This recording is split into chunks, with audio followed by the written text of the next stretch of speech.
Baik. Jadi kita masuk dalam bab, masih lagi dalam bab bab tawakal dan yakin. Bab tawakal dan yakin. Baik. Jadi hadis yang pertama dalam bab ni lah. Dan hadis yang ke-74 kalau daripada awal kitab. Maknanya kita dah baca 73 hadis. Baik. Jadi kita tengok hadis kita. Sebelum tu tuan-tuan, saya dah hurai kat tuan-tuan dalam 2 minggu lepas apa makna tawakal. Selalu orang sebut tawakal kan, usaha, doa, tawakal. Usaha, doa, tawakal. Jadi tawakal ni apa tuan-tuan? Saya ulang sikit tuan-tuan berkenaan dengan tawakal ni. Jadi tawakal ni dari segi bahasa, saya ulang sikit sebelum kita baca hadis supaya kita tahu apa tawakal yang kita bahaskan, apa yang Nabi maksudkan dalam hadis Nabi sallallahu alaihi wasallam. Tawakal ni dari segi bahasa adalah, tuan-tuan tahu dia ada bahasa dan istilah tuan-tuan. Bila kita baca kitab fiqh, dia ada dari segi bahasa dan istilah. Contohnya solat tuan-tuan. Solat dari segi bahasa adalah doa. Solat dari segi bahasa adalah doa. Itu dari segi bahasa dia. Dari segi bahasa. Tapi dari sudut istilah, istilah ni maksudnya yang kita faham, yang kita maksudkan, yang kita nak bicarakan adalah apa? Af'alun wa aqwalun muftatihatun bitakbir wa mukhtatimatun bitaslim bisyara'id. Solat ni apa? Solat adalah perkataan, perbuatan yang bermula dengan takbir, yang disudahi dengan salam dan ada syarat-syarat dia. Itu solat. Contoh yang lain tuan-tuan, kedai kopi. Kedai kopi. Dari segi bahasa, kedai jual kopi, betul tak? Kedai jual kopi, itu kedai kopi. Kedai jual kopi lah. Kedai kopi, kedai jual kopi lah. Betul tak? Dia jual biji kopi ke, dia jual apa? Serbuk kopi, tapi dia jual kopi. Tapi kita boleh sebut jom pergi kedai kopi, bukan maksud kita pergi kedai jual serbuk kopi. Kedai jual biji kopi, kedai yang ada roti canai, ada nasi lemak, tidak. Itu istilah tuan-tuan. Istilah ni yang digunakan, yang kita faham. Sama juga sembahyang. Sembahyang tu dari segi bahasa dia tak elok. Sembahyang ni adalah perkataan Melayu kuno dulu, iaitu sembah yang. Yang ni dewa tuan-tuan. Sembah dewa yang. Itu bahasa dia. Maksud tu dari segi bahasa sembahyang tu makna dia tak elok. Sebab kita punya tok nek dulu-dulu tuan-tuan, orang Melayu dulu kan, ni cerita mungkin ratusan tahun dululah, mungkin ribuan tahun. Memang banyak orang Melayu dulu-dulu tuan-tuan, bukan Islam. Islam ni datang kemudian tuan-tuan. Dulu sebelum, kalau orang Melayu ni sebelum Islam, Hindu tuan-tuan. Sebelum Hindu, dia agama animisme lah, macam pagan. Percaya semangat tuan-tuan, betul tak? Semangat pokok lah, semangat ni lah, semangat sungai. Kalau nak buat apa, jambatan kena potong kepala buah dalam tu, dia ada percaya semangat-semangat.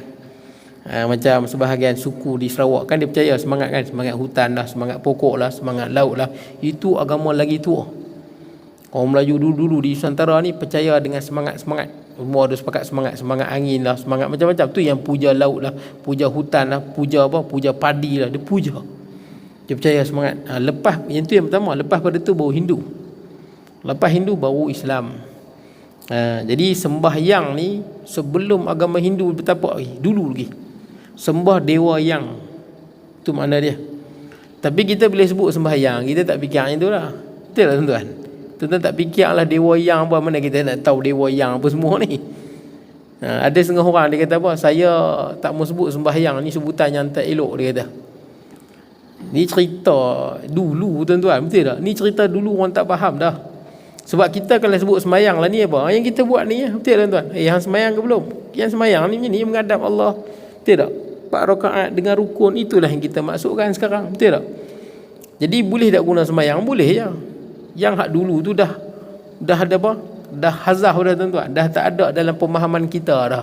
Betul tak tuan-tuan? Dah tak ada dalam pemahaman kita. Kita pun tak fikir dah benda-benda tu. Saya bagi contoh yang lain tuan-tuan, nak bagi faham. Parit Buntang. Saya sebut kat tuan-tuan Parit Buntang. Tuan-tuan ingat apa? Parit Buntang. Tuan-tuan fikir apa? Satu daerah di Krian. Betul tak tuan-tuan? Parit Buntang. Tuan-tuan tak tahu Parit Buntang kat mana? Tuan-tuan duduk kat mana ni? Parit Buntang. Parit Buntang. Sebut Parit Buntang. Oh, Parit Buntang. Sana tu ada Paidin lah, apalah. Betul kan? Dalam daerah Krian.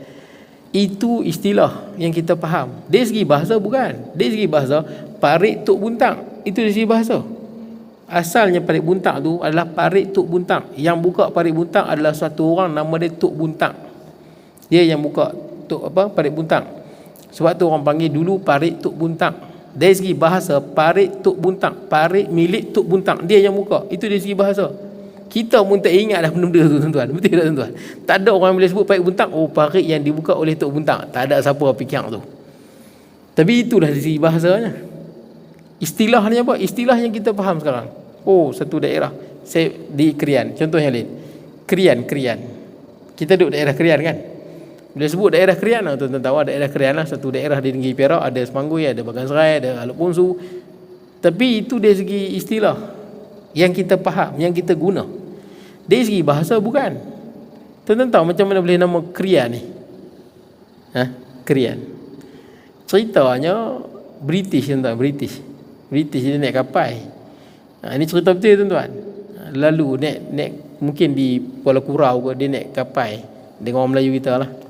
Tuan-tuan tahu macam Kolam Bukit Merah tu kan, itu British yang buat tuan-tuan, British yang buat untuk buat padi tuan-tuan. Sama daripada Kolam Bukit Merah tu kan, dia ada tali ayak kan, tali ayak lalu kot Padang Tubuk Pancok, Padang Lalang sampai ke Bagan Serai, betul lima tu British yang buat. Itu bukan semula jadi, British buat. Sampai di Padang Lalang kan ada dia buat, betul tak, jambatan kan yang ayak lalu kot dalam bawah sungai. Pernah pergi kot tu Padang Lalang? Tak pernah pergi. Padang Lalang sini ya tuan-tuan, itu British juga buat. Jadi tuan-tuan, British ini naik kapal. Bila orang bagi tahu dia, orang Melayu kata kat dia belah kiri. British ni dia nak sebut kiri, dia tak reti, dia tambah AN. Macam orang banyak kan dia tambah AN banyak kan. Bini, binian. Balung ayam, balungan. Banyak ada tambah banyak AN banyak tuan-tuan. Jadi British ni kiri dia tambah AN. Kirian.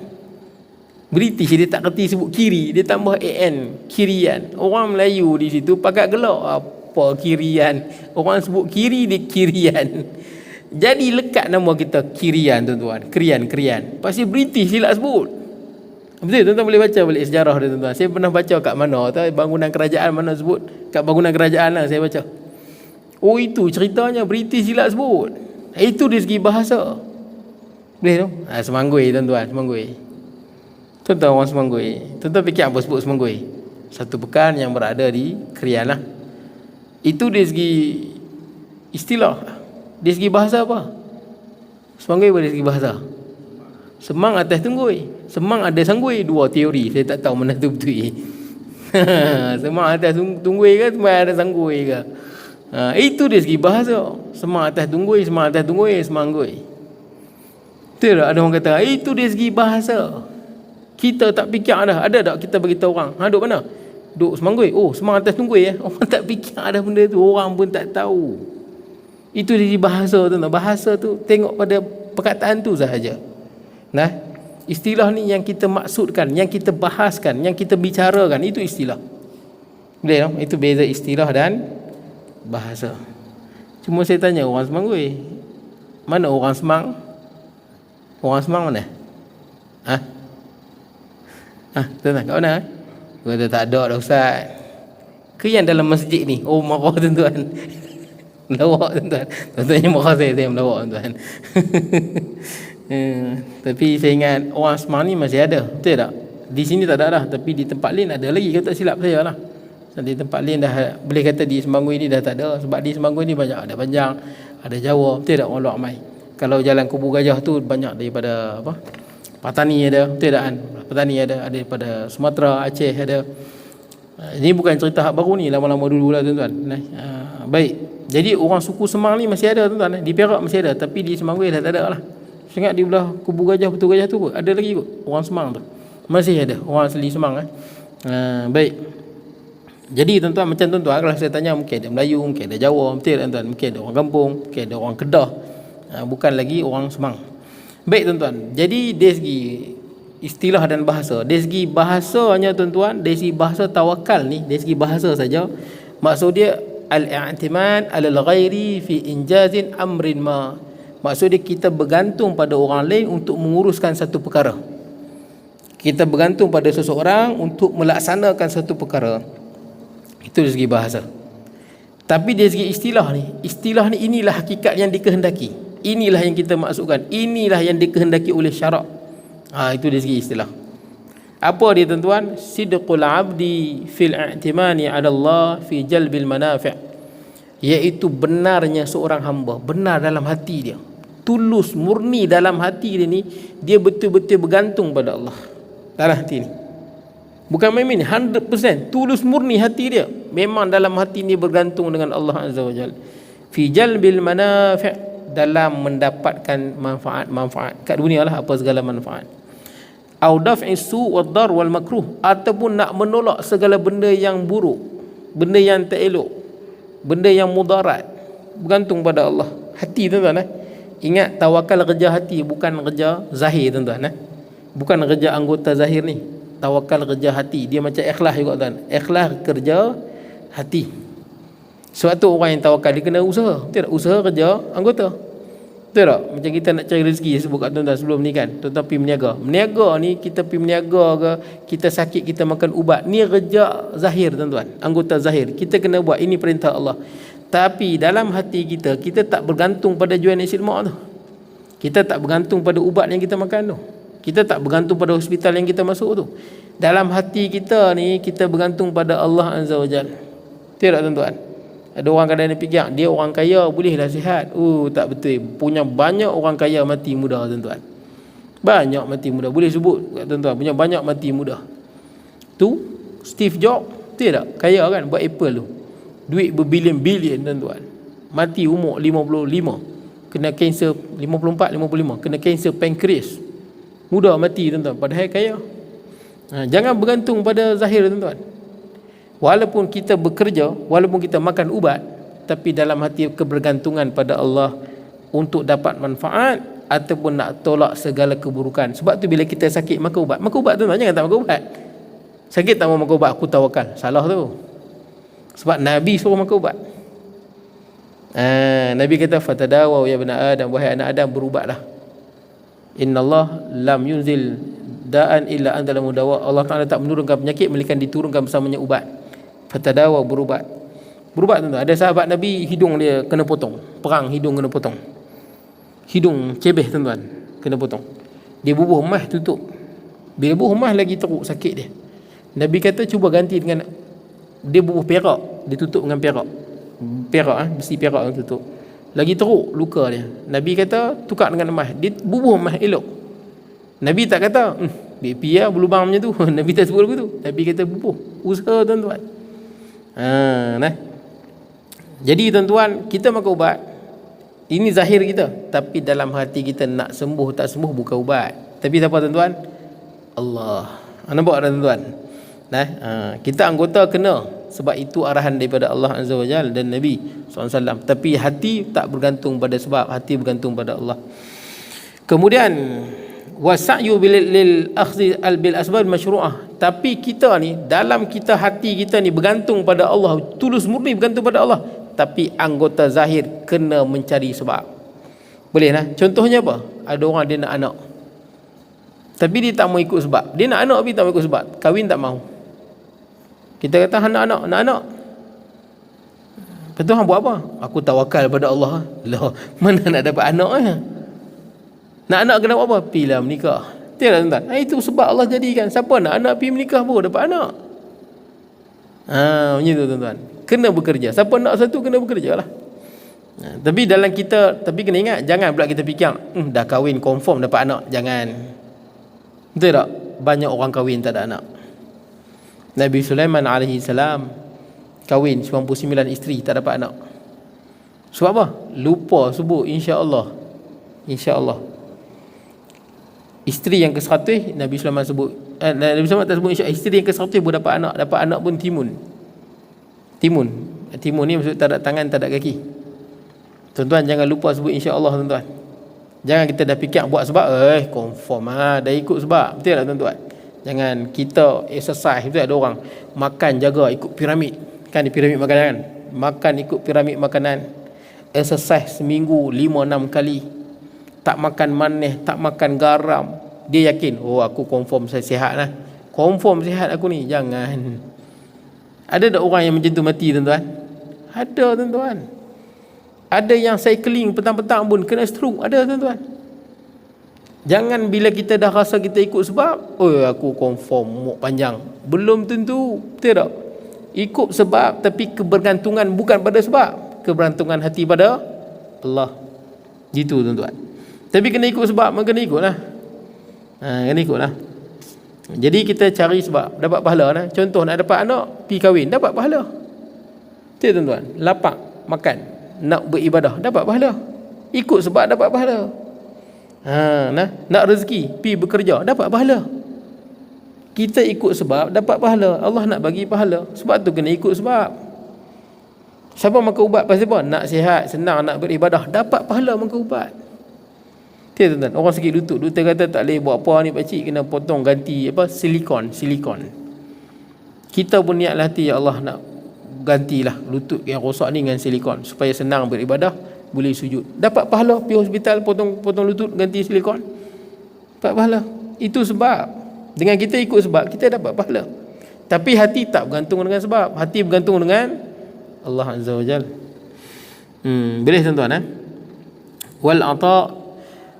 Tapi kita yakin ma'al iman al-jazim bi anna an-naf'u dar wal 'ata' wal man' kullu dhalik bi yadillah. Tapi kita iman kita tulus murni, jazim. Segala manfaat, segala pemberian, segala mudarat semua dalam kekuasaan Allah, bukan sebab. Cuma sebab kita ikut ini perintah Allah. Begitu. Makna dia apa? Wa takunul jawarih mushtaghalatun bil asbab. Makna dia kita punya anggota ni, mata kita, tangan kita, fikiran kita sibuk dengan sebab. Fikir macam mana nak berniaga bagi hebat. Fikir lagu mana nak kerja bagi elok. Fikir lagu mana nak buat rumah ni bagi elok, tak sengit terbalik. Tapi tuan-tuan, hati apa? Wa ammal qalbu fala yata'allaqu bil wa yanshaghilu illa billah. Tapi hati tak bergantung pada sebab, hati bergantung pada Allah sahaja. Itu tawakal. Summa rida bil muqdari wal qabul. Kemudian dia redha dengan apa-apa keputusan. Contohnya lah, betul tak kan? Dia dah usaha makan ubat. Dalam hati dia tak bergantung pada ubat. Orang kata ni ubat ni harga 100,000, makan elok. Makan elok tuan-tuan. Ni cerita bab. Saya nak cerita ni, saya suka bercerita tuan-tuan. Pasal ilmu ni adalah apa yang kita amalkan. Betul tuan-tuan. Ada orang jual steam cell rusa. Tuan-tuan cuba orang jual steam cell rusa tu. Mahal RM1,600. Bagi saya tuan-tuan, saya punya guru saya dulu, dia berniaga tu. Dia tengah buat PhD, siap aku PhD dia berniaga. Dia punya adik berniaga dah 500,000. Oh kaya lah tuan-tuan, 500,000 jual. Dia tu jual lagi nak dekat 1 juta unit, dia kot jual ke 1 juta lah. Kaya tuan-tuan. Steam cell rusa. Katanya segala jenis penyakit sembuh. Biasalah orang jual produk tuan-tuan. Nanti tak? Tuan-tuan pergi tanya orang jual produk, sakit kau boleh elok? Oi boleh. Kecil manis boleh? Oi boleh. Semua penyakit dengan satu produk. Padahal kita pergi jumpa doktor, gout ubat dia yang ni. Tidak tuan-tuan. Yang ni ubat dia yang ni. Orang produk semua penyakit boleh sembuh tuan-tuan. Tak apalah tuan-tuan. Ceritanya bukan apa tuan-tuan. Bagi saya steam cell tu tak apalah. Ada setengah orang makan okey. Betul tak? Okey. Ada setengah orang makan tak okey. Jadi kita kena ingat, kita ambil sebab, kebergantungan bukan pada sebab. Hati ni pada Allah. Ada satu orang ni, saya sebut cerita betul tuan, berlaku tahun ni. Dia jual steam cell rusa tu. Siapa nak beli RM1,600 tuan? Tuan nak beli RM1,600? Nak beli? Ada satu orang, ustaz tu dah makan dah. Ustaz tu sakit, dia ada masalah hati. Dia dah makan 2 botol. 3,200 tuan-tuan habis. Tak ada apa-apa perubahan. Dia kata saya dah makan 2 botol dah. Sebelum hang jual, aku dah makan 2 botol dah. Hang baru kenal je, hang berniaga ni, aku dah makan 2 botol dah. 2-3 tahun lepas. Tak ada apa perubahan. Orang yang jual tu kata apa? Mungkin kena makan 3 botol. Dah 3 atas semua, mau nak 5-6 botol. Tak apalah tuan-tuan. Yang hak berniaga tu lah. Hak berniaga tu sampai dia kata apa? Hang kena beli ni. Nanti kalau ayah hang meninggal, hang akan menyesal. Yang ni boleh sembuh. Dia cakap confident sampai hilang tawakal tuan-tuan. Makna dia kalau hang tak makan ni, hang mati dulu tu. Hang tak makan ni, hidup hang kira rugi lah. Hidup tak cukup syarat lah, kata Piramli. Macam tu tuan-tuan. Tak apa nak cerita yang hak berniaga tu lah. Dia berniaga, suruh makan steam cell tu lah. Suruh makan, kata elok apa semua. Kakak dia cerita kakak dia berniaga, cerita kakak dia sakit, makan sembuh. Kakak dia beli mula-mula 2 botol, lepas tu tambah 3 botol, 5 botol tuan-tuan. Mula-mula dia 2 botol. Dah 3,200 Lepas tu tambah lagi 3 botol jadi berapa lah tuan-tuan? Mula-mula makan sembuh, dia cerita kakak dia lah. Lepas tu rasa sembuh, kakak dia beli lagi 3 botol Beli 3 botol, baru beli tak dan habis, kakak dia mati tuan-tuan. Macam mana nak buat tuan-tuan? Yang hak stem cell tu pun tuan-tuan, anak dia tolong sambung bayang. Tuan-tuan tengok, kita belilah ubat lagu mana mahal pun tuan-tuan, jangan lupa tawakal. Betul tak? Ini usaha. Kebergantungan bukan pada ubat yang 1,000, 200,000. Kebergantungan hati pada Allah. Kemudian redha keputusan ni. Betul tak? Kita dah makan dah ubat ni, kita redha lah. Kalau sembuh alhamdulillah, kalau tak sembuh Allah Taala lebih mengetahui apa yang terbaik bagi hamba dia. Betul tak tuan-tuan? Allah Taala lebih baik. Boleh jadi kita tak sembuh, mati nanti kita duduk di syurga yang tinggi. Betul tak? Ada setengah orang ni dia tak tengok akhirat, dia tengok dunia lah. Betul tak? Semua dunia. Kalau dunia tak dapat, kira habislah hidup dia. Bukan. Kadang-kadang kita terlepas dunia, Allah Ta'ala nak bagi yang lebih besar di akhirat. Kena ingat akhirat. Benda yang kita harap di dunia tak dapat. Saya sebagai orang tuan-tuan, banyak benda yang saya doa saya tak dapat. Saya doa saya tak dapat. Berapa manfaat dah saya minta tak dapat. Ramai lagi doa minta manfaat tak dapat. Bukan saya, ramai orang doa tuan-tuan tak dapat. Pasal Allah lebih mengetahui. Dunia ni bukan segala-galanya tuan-tuan. Dunia ni bukan tempat darul jaza. Dunia ni bukan tempat dibalas amalan kita. Dunia ni darul ibtila, kita diuji oleh Allah. Habis itu mana kita nak dapat pembalasan, kebahagiaan? Wa innal akhirata lahiyal hayawan, kata Allah. Akhirat itulah kehidupan yang sebenar-benarnya. Sebab tu kita kena ingat akhirat juga, baru kita tenang hati. Tapi bila kita tak ingat akhirat tuan-tuan, itu yang kita resah. Bila kita tak dapat apa yang kita resah, kita rasa. Pasal kita anggap bila tak dapat dunia, hilang semua tuan-tuan. Padahal banyak orang yang kaya, hebat, sekelip mata dia mati, habis semua tuan-tuan. Sekelip mata habis semua. Ada orang sihat-sihat tuan-tuan, sihat-sihat naik motor, insiden, mati terus. Betul tak? Tak ada sakit apa, mati terus. Hilang semua pada dia. Betul tak? Hilang dunia, habis semua hilang. Kalau dia beramal, dia dapat akhirat. Tak beramal, rugi dunia akhirat. Baik tuan-tuan, kita baca hadis kita. Itu tawakal tuan. Kita baca hadis kita. Fal awal, hadis yang pertama dalam bab tawakal. Ani bin Abbas radhiyallahu anhuma. Hadis ni daripada sepupu Nabi, iaitu Abdullah bin Abbas radhiyallahu anhuma. Qal, dia berkata, qala Rasulullah sallallahu alaihi wasallam. Rasulullah sallam telah bersabda. Kata Ibnu Abbas, Rasulullah sallallahu bersabda. Baik, apa kata Nabi sallallahu alaihi wasallam? Uridat alayyal umam, diperlihatkan padaku, yakni Nabi sallallahu alaihi wasallam duduk kat bumi ni, Allah perlihatkan pada Nabi. Sebab tu tuan-tuan, alam ni jangan ingat alam ni alam kita, yang alam ni banyak tuan-tuan. Ada alam manusia, ada alam jin, ada alam malaikat, lain alam lain. Alhamdulillahirabbil alamin, segala puji bagi Allah Tuhan sekalian alam. Banyak mana alam hanya Allah yang tahu.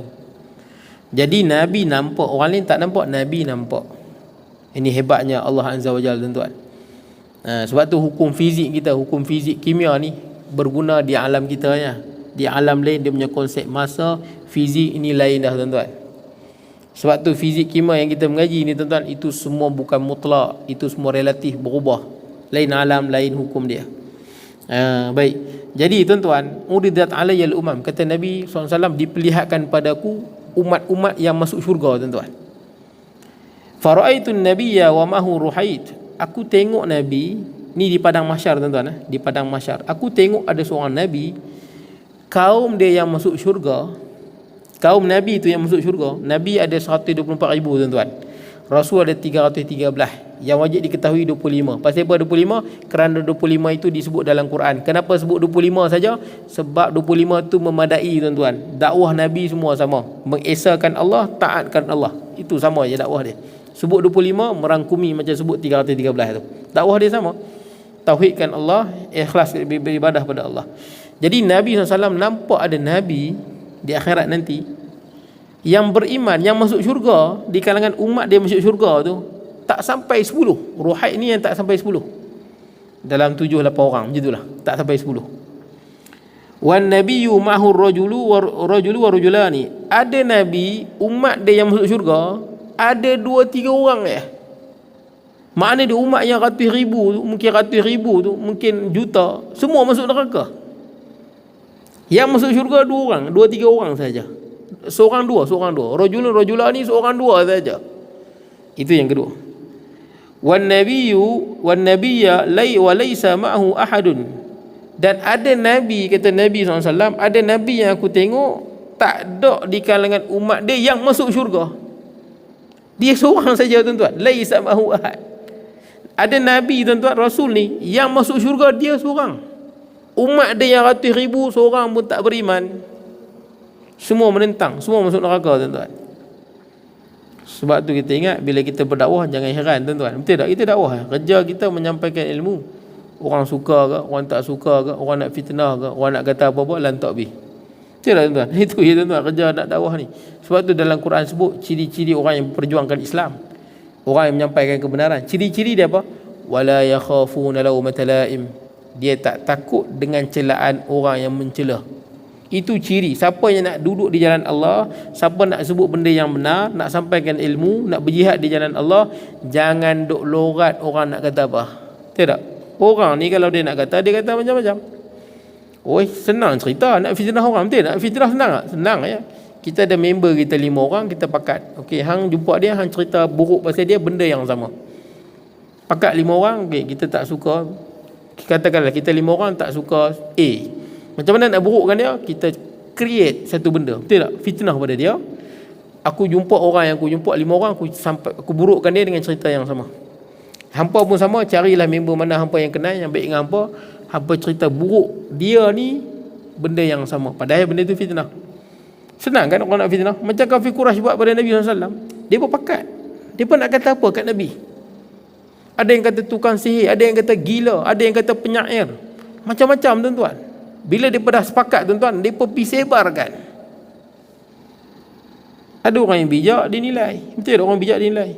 Ada orang yang bodoh diterima. Diterima tuan-tuan, dan dia dipertanggungjawabkan di atas sikap dia. Orang nak fitnah, nak kira orang tak jadi kerja. Nak kira orang tak jadi kerja tuan-tuan. Kita nak berdakwah susah. Jadi lagu mana nak buat? Wala yakhafuna lawmata aim. Jangan duk lorat dengan orang nak kata apa. Lantak pergi kat dia. Tak ke mana pun tuan-tuan. Kemudian ada nabi yang dia seorang yang beriman, kaum dia langsung. Dan tuan-tuan tengok nabi-nabi ni bila dia berdakwah, tuduhan yang kena apa? Tuan-tuan baca dalam Quran, orang akan tuduh gila tuan-tuan. Gila, orang kata bodoh, orang kata apa lagi? Pemecah belah masyarakat. Ini tuduhan yang nabi-nabi kena. Bukan orang nabi. Kalaulah orang yang bukan nabi tuan-tuan, manusia biasa, ustaz biasa ya tuan-tuan. Oh, kalau orang kata lebih-lebih lagi ya. Nabi pun kena tuan-tuan. Alaihimussalatu wassalam. Kena tuan-tuan. Tapi Nabi ni seorang masuk syurga, kaum dia semua masuk neraka. Kemudian idh rufi'a li sawadun azim. Tiba-tiba diperlihatkan kepadaku satu tompok hitam yang besar. Diperlihatkan pada Nabi SAW ada satu apa? Di ufuk. Nabi tengok hitam. Maksudnya ramai tuan-tuan. Yang ni cukup ramai. Yang masuk syurga ni Nabi tengok. Dia ufuk ni macam mana? Macam saya tengok depan ni, memenuhi depan saya. Ini ufuk tuan-tuan, ufuk. Kalau belah ni penuh. Belah ni penuh, belakang penuh. Ni ufuk. Dia panggil ufuk ni kiranya darjah pandangan kita lah. Betul tak? Kita punya apa? Darjah kita punya sudut pandang kita ni. Itu ufuk. Jadi Nabi tengok ufuk ni punya ramai masuk syurga. Sawadun azim. Nampak apa? Bila kan orang ramai. Bila ramai orang kita nampak gelap nampak bayang-bayang tuan. Ramai sangat. Nabi tengok sawadun azim. Satu apa? Kelompok hitam yang besar. Sangat ramai masuk syurga. Fadhanantu annahum ummati. Nabi sangka ni umat aku lah. Nabi sangka. Fadhanantu, aku sangka ni umat aku. Mana ada Nabi ramai macam ni? Faqila li, tiba-tiba ada apa? Diperkatakan padaku. Sama ada malaikat ataupun Allah yang berfirman. Hadza Musa wa qaumuh. Ini Musa dan kaumnya. Bukan umat Nabi Muhammad sallallahu alaihi wasallam. Ini Nabi Musa dan kaumnya. Sehingga Nabi Muhammad SAW tak nampak Nabi Musa tu. Ramai sangat. Maka begitu ini Musa dan kaum dia.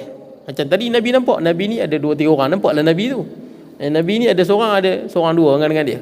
Ada Nabi seorang dia. Yang ni ramai, penuh. Jadi bagi tahu ini Musa dengan kaumnya. Makna dia apa tuan-tuan?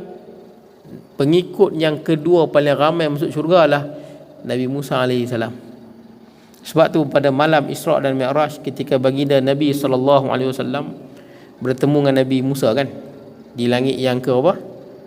6. Jadi bila Nabi Muhammad SAW nak pergi naik ke atas, Nabi Musa menangis. Itu orang tanya, ma yubkik, apa yang menyebabkan kamu menangis?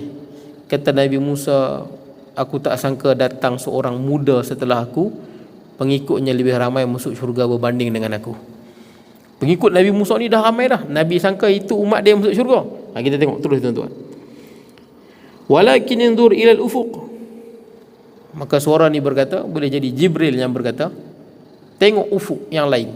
Tengok ufuk. Ufuk ni tengok belah ni gitu.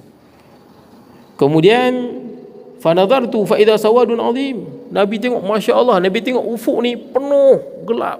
Nampak apa? Bayang-bayang orang ramai. Bila orang ramai tak kenal, ramai orang. Nampak gelap. Nampak orang, penuh orang tuan-tuan. Macam bila orang dah ramai kan, kita tengok pada jauh orang ramai kan, nampak hitam, tumpuk hitam. Kemudian tak cukup lagi, faqila li undur ila ufuqil akhar. Kemudian kata lagi, tengok ufuk yang lain. Ufuk ni dah penuh dah. Tengok ufuk yang lain. Belakang pula ke? Tengok ufuk yang lain pula. Fa idza sawadun azim. Macam tadi juga, ramai seramai-ramainya sampai nampak hitamnya. Kemudian faqila li hadha ummatuk. Inilah umatmu. Ramai tuan-tuan. Jadi umat Nabi SAW yang masuk syurga ramai seramai-ramainya. Dan saya pernah sebut kat tuan-tuan kan, yang nak masuk syurga nanti ada berapa saf tuan-tuan? Yang nak masuk syurga ada berapa saf? 120 saf. 120 saf. Samanun min hadhil ummah, 80 saf daripada umat Nabi SAW. Baki lagi 40 min sairil umam, bagi umat-umat yang terdahulu. Bukan saf Masjid An-Nur Bukit Semangui tuan-tuan. Ini saf padang mahsyar. Kini tuan-tuan punya saf berapa? Satu saf. Satu saf ni berapa orang boleh? Tak pernah kira no? Tak pernah kira. 40 ada no? 40. Kalau nak banyak sikit, masjid tinggi luar tuan-tuan. Besar pada masjid besar lagi. Luar saf dia. Ni bukan cerita saf masjid tinggi ni. Ini saf padang mahsyar. Satu saf tu mungkin ratus juta, bilion, wallahu alam. Panjang saf dia. Dan ahli syurga ada 120 saf. 80 saf umat ni. InsyaAllah mudah-mudahan kita dalam kelompok yang Nabi SAW nampak ni tuan-tuan. Mudah-mudahan. Amin tuan-tuan. Amin.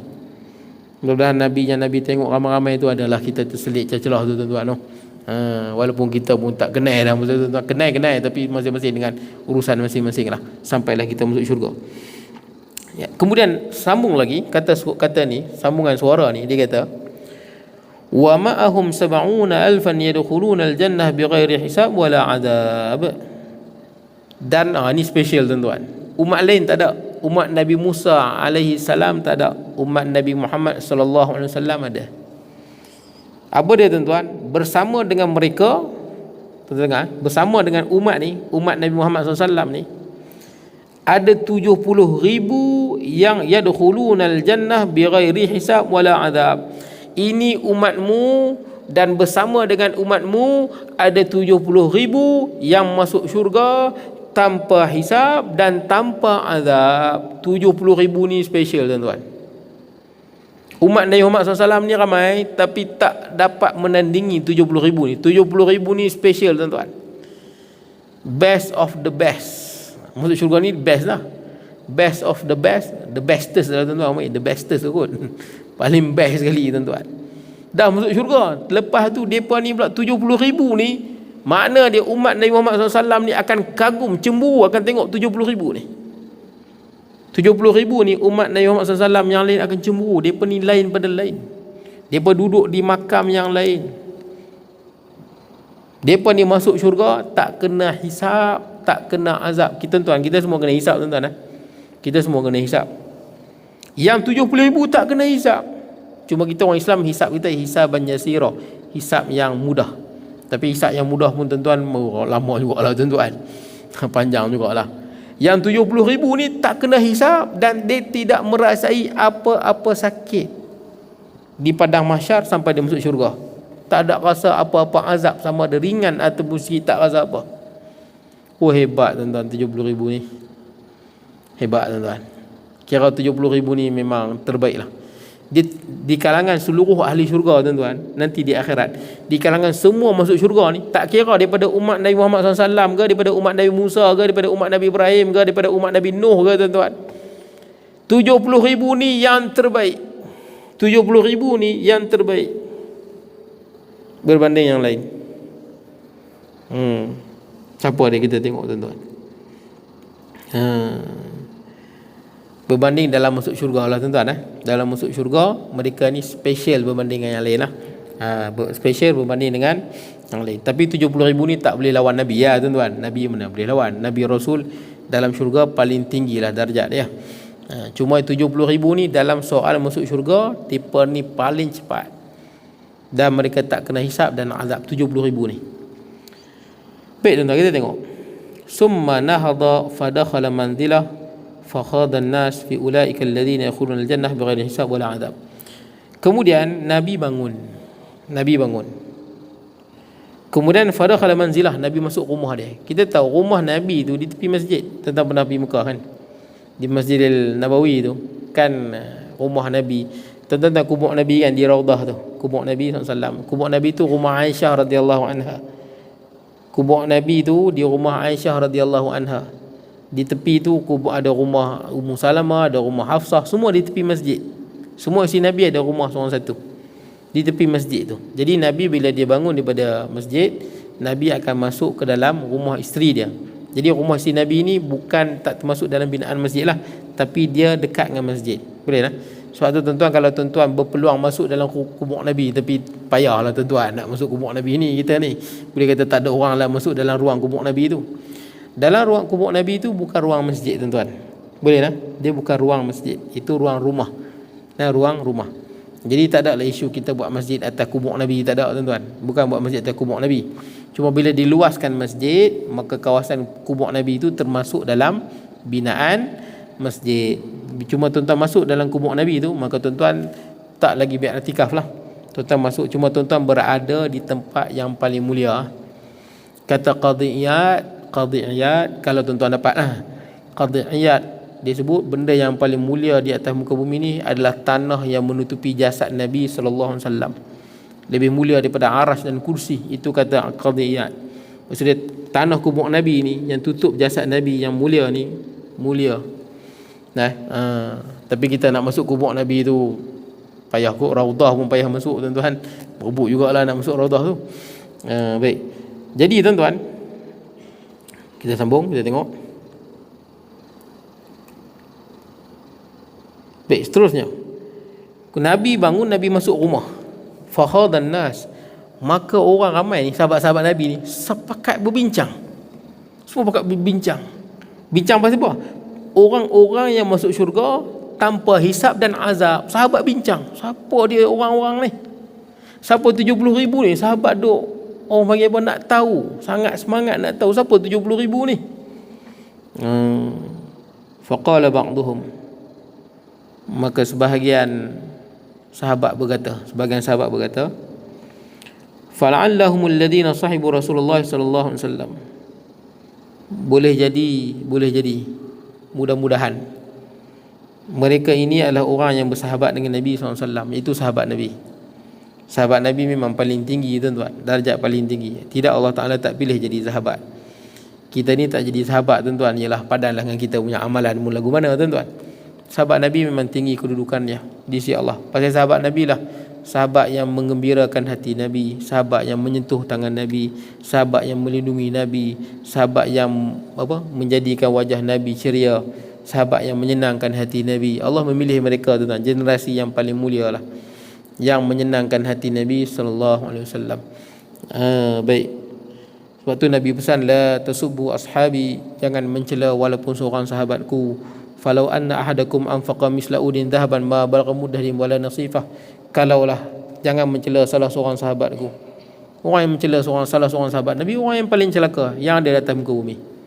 Orang yang mencela salah seorang sahabat Nabi adalah orang yang paling celaka yang ada di atas muka bumi. Jadi tuan-tuan, kata Nabi SAW, jangan mencela sahabatku. kalaulah seseorang daripada kamu menginfakkan harta sebesar gunung Uhud emas, ma balagha muddahim wala nasifah, kita punya pahala gunung Uhud emas tidak akan sebanding dengan apa? Pahala sahabat Nabi yang secupak. Pasal apa? Kita sedekah segunung Uhud emas sekarang. Sahabat Nabi yang sedekah secupak ni waktu zaman Nabi, yang sedekah tu menggembirakan hati Nabi, menyenangkan hati Nabi sallallahu alaihi wasallam.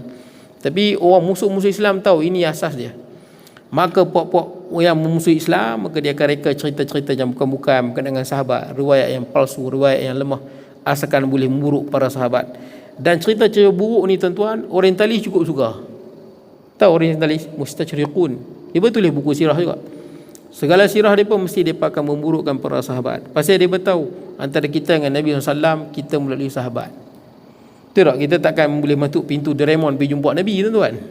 Sahabat yang menyampaikan agama pada kita. Jadi macam mana nak rosakkan Islam? Burukkan sahabat, supaya terputus antara kita dengan sahabat. Maka cerita dia disebarkan. Sebahagian orang yang bodoh di kalangan orang Islam terima, dan dia rasa dia berilmu. Tak, wallahi alazim, kau orang berilmu, kau jahil, kau ditipu. Baik, itu benda. Tapi ala kulli hal, tentu Allah menjaga agama dia.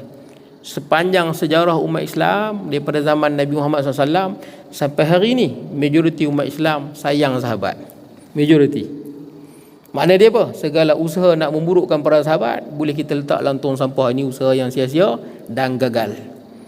Nah, itu usaha yang sia-sia dan gagal, usaha yang membawa kepada kecelakaan, tuan-tuan. Itu sahaja. Dan selama-lamanya usaha itu akan gagal, tuan-tuan. Kemudian, tuan-tuan, itu yang pertama. Wa qala ba'dhum, sebahagian lagi berkata, fala'allahumul ladzina wulidu fil Islam falam yusyriku billahi syai'a. Sebahagian sahabat kata boleh jadi mereka ni orang yang lahir dari Islam macam kita. Lahir dari Islam. Sebab sebahagian sahabat ada yang asalnya bukan Islam masuk Islam.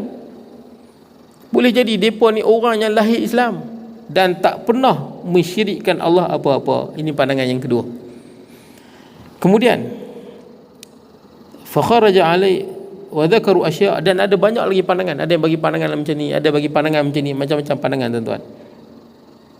Fakharaja alaihim Rasulullah SAW. Kemudian Nabi keluar balik daripada rumah tu. Nabi keluar.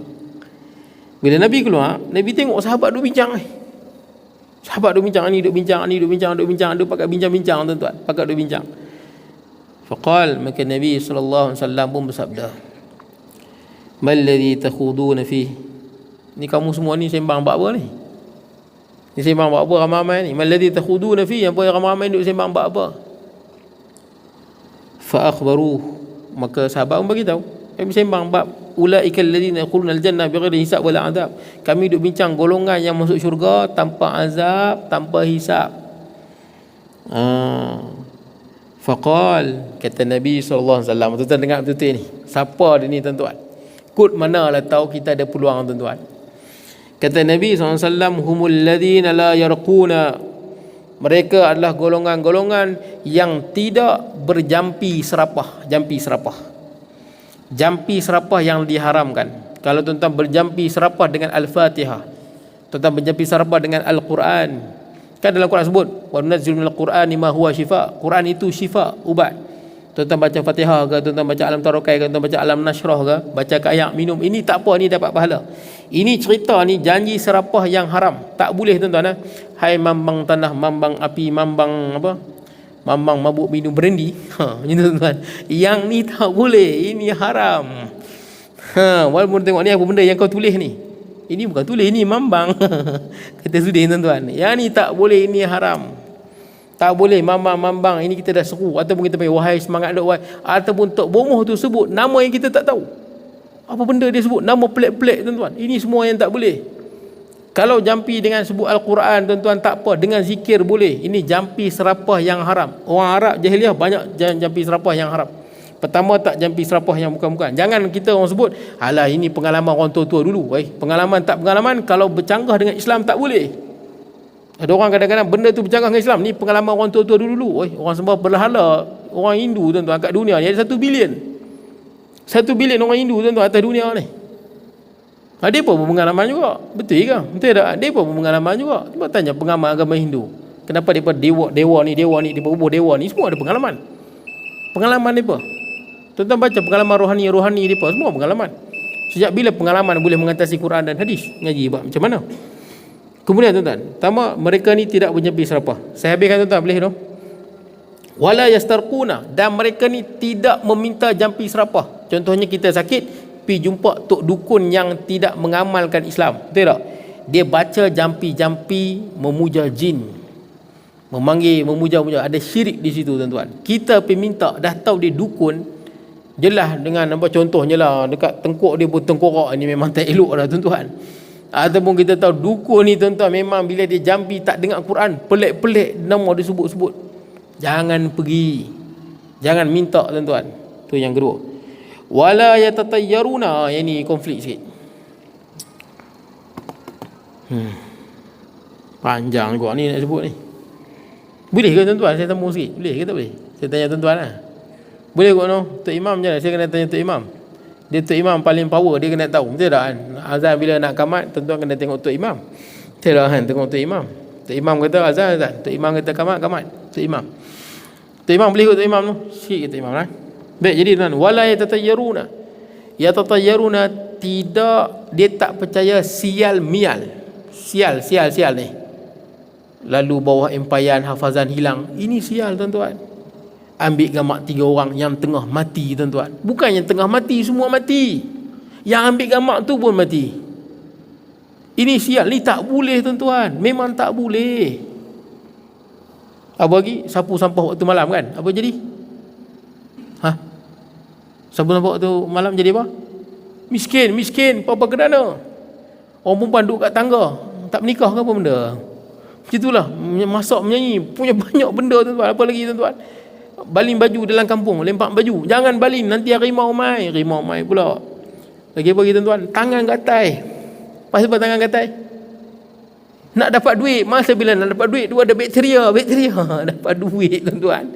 Ada orang apa lagi dia pelik, ada baju terbalik nak dapat duit. Allahu Akbar. Makan angkat pinggan, duduk bawah makan angkat pinggan. Saya dulu kecil lagi, saya duduk bawah, saya makan angkat pinggan. Tok saya nasihat, tok saya kata, jangan makan lagu tu, nanti hang buat pelarian nak darah orang. Saya alhamdulillah tuan-tuan, hari ni pun angkat pinggan tuan-tuan. Saya nikah elok tuan-tuan. Saya tahu pelarian nak darah orang tuan-tuan. Anak 5 pun. Banyak tuan-tuan cerita dia tuan-tuan. Apa benda lagi tuan-tuan? Kepit kuku waktu malam, umur pendek. Apa benda lagi tuan-tuan? Ada orang kita sebut benda ni salah, dia mengamuk. Mengamuk tuan-tuan. Mengamuk macam orang tak ada akal tuan-tuan. Mengamuk. Mengamuk. Pasal apa? Ini semua pengalaman. Subhanallah, ni bukan pengalaman. Inilah sial yang ditegur oleh Nabi SAW. Tak boleh. Waktu malam-malam dengar bunyi burung hantu kan? Apa makna dia? Malam-malam bunyi burung hantu. Ada orang nak mati, betul tak? Tuan-tuan, orang memang mati setiap hari pun. Betul tak? Memang ada orang mati pun. Apa lagi tuan-tuan? Banyak lah tuan-tuan benda yang mengarut-mengarut ni tuan-tuan. Ada orang percaya, ramai-ramai masuk rumah. Ramai masuk rumah, apa dia? Orang nak main rumah. La haula wala. Okey, naik kereta, bewak lintas. Jangan, betul tak? Jangan nanti accident. Tuan-tuan, saya accident patah tangan, skru 4 dalam ni. Tak ada bewak lintas pun sebelum tu. Macam mana tuan-tuan? Bewak bagi signal dulu. Tak ada orang bewak nak bagi signal dulu kat saya. Berapa kali saya lalu bewak lintas. Habis tu saya pergi kuliah bewak lintas. Patah balik tak jadi lagu tu. Tuan-tuan, ada orang percaya sial pula. Satu lagi orang percaya lah. Masa kahwin tengah kahwin kenduri, jatuh pinggan pecah. Depa ni lagi cerai berai lah depa. Pecah pinggan pasal hang pegang tak elok. Betul tak kan? Hampir kata cerai berai pasal apa? Ada orang percaya tuan-tuan benda lagu tu. Tak boleh percaya tuan-tuan. Memang saya beritahu tak boleh percaya kalau kata ini pengalaman. Tuan-tuan, semua orang yang menyembah berhala, yang menyembah macam-macam, semua dia ada pengalaman. Baca pengalaman Tok Sami, pengalaman rohani dia. Baca pengalaman agama Hindu yang gantung ada dewa apa? Dewa untuk dapat kekasih lah, dewa untuk dapat rezeki. Dia pun ada dewa-dewa. Orang Cina yang sembah dewa tu kan, Datuk Kong yang sembah pakai serban tu. Ada yang kata nak duit dewa ni, nak duit dapat duit. Depa pun ada pengalaman depa. Sejak bila pengalaman ni boleh mengatasi Quran dan hadis? Mana akal kita letak? Saya tak tahu ada orang kadang-kadang dia pengalaman. Ni bukan pengalaman. Pengalaman yang betul. Siapa makan gula banyak kecil manis. Pengalaman itu betul. Pengalaman yang boleh bagi tuan-tuan. Macam tu baru pengalaman yang betul. Ni bukan pengalaman, ini kita agak-agak. Okey, sikit lagi tuan-tuan. Pelajar tuan-tuan. Jadi tuan-tuan, tidak sial-sial, tak percaya sial. Apa-apa sial pun dia tak percaya. Ni susah tuan-tuan. Tolong buang tuan-tuan. Kok ada dalam hati kita percaya. Ada setengah orang nombor 4 tak mau kan. Tuan-tuan pergilah belah China, Hong Kong, belah Taiwan. Dia pun tak mau nombor apa? 4. Kalau tuan-tuan naik flag dia tuan-tuan, ada nombor 4? Tak ada. Di belah China mana ada nombor 4? Tingkat 1, 2, 3, 3A. 3A 5, 4 tak ada. Pasal apa? Kalau ada nombor 4 runtuh bangunan tu. Percaya bukan-bukan tuan-tuan. Jangan percaya tuan. Kalau ada orang percaya benda bukan-bukan tuan-tuan, tolonglah hilangkanlah tuan. Tak ada benda-benda ni dalam Islam. Tapi selumua saya pernah baca satu artikel tu. Semua bangsa kat dunia ni dia ada kepercayaan aku tu. Dia ada kepercayaan. Ada orang dia percaya naik motor, kalau tuan-tuan dapat nombor plate ada kosong. Siapa dapat nombor plate kosong tu, sehari motor tu Accident pula tuan-tuan. Motor saya tak ada kosong, berapa kali accident, hari tu jatuh dalam parit tuan-tuan. Mana ada kosong? Nombor semua apa? Ganjil tu 973 ALP 973. 9 ganjil, 7 ganjil, 3 ganjil, terjun parit. Apa cerita? Mana sebut apa? Kosong accident. Mandailah. Apa tuan-tuan? Wa ala rabbihim yatawakkalun. Ini yang penting ni. Dan mereka hati ni tulus murni bertawakal pada Allah. Hati ni macam saya sebut tadi, tulus murni. Dia tak bertawakal pada usaha dia, tak bertawakal pada perniagaan dia, tak bertawakal pada ubat yang dia makan, tak bertawakal dengan bos dia, tak bertawakal dengan apa? Dengan apa-apa. Hati tulus murni bertawakal pada Allah Azza wa Jal. Faqah. Sikit tuan-tuan.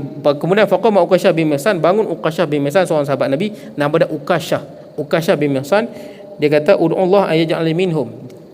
Uqasyah bangun, dia kata wahai Rasulullah, doalah aku ni termasuk dalam 70,000 tu. Maka Nabi berdoa, anta minhum, kamu di kalangan mereka. Ya Uqasyah, yang kita tahu Uqasyah termasuk dalam 70,000 ni tuan-tuan. Seronok tuan-tuan kalau jadi Uqasyah. Betul tak? Seronoknya confirm masuk syurga dan dapat 70,000 ni yang tak kena hisab dan azab. Kemudian faqama rajulun akhar, bangun lelaki lain pula. Kata ud'ullah ayyaj'alani minhum, bangunlah sahabat yang lain kata ya Rasulullah, doalah supaya saya masuk dalam tu. Kata Nabi, sabaqa biha Uqasyah, engkau telah engkau telah didahulukan oleh Uqasyah. Nabi doa untuk seorang aja. Kota untuk Nabi doa seorang aja. Ya Allah berikan. Jadi Uqasyah bangun dulu, Uqasyah dah dapat.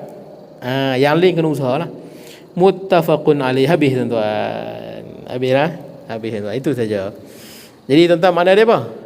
Dalam hidup bertawakal dalam hati. Jangan bertawakal dengan usihat, tawakal dengan isteri, tawakal dengan duit, jangan tawakal dengan apa. Tawakal dalam hati kita semata-mata Allah. Cuma kita punya zahir bekerja kerana itu adalah arahan Allah. Sakit makan ubat, itu adalah arahan Nabi SAW. Boleh tuan-tuan. Dan jangan percaya sial-mial, karut-marut. Tolong. Kalau ada orang kata ni pengalaman apa tuan-tuan, tolayan tuan-tuan. Okey tuan-tuan, akan datang hadis 75. Bismillahirrahmanirrahim. Allahumma ja'al jam'ana hadha jam'an marhuma wa tafarruqana min ba'di tafarruqan ma'suma wa la taj'al minna syaqiyyan wa la mahruman min al-tula. Sallallahu alaihi wa sallam Muhammad wa ala alihi wa sahbihi wa sallam. Alhamdulillahirabbil alamin.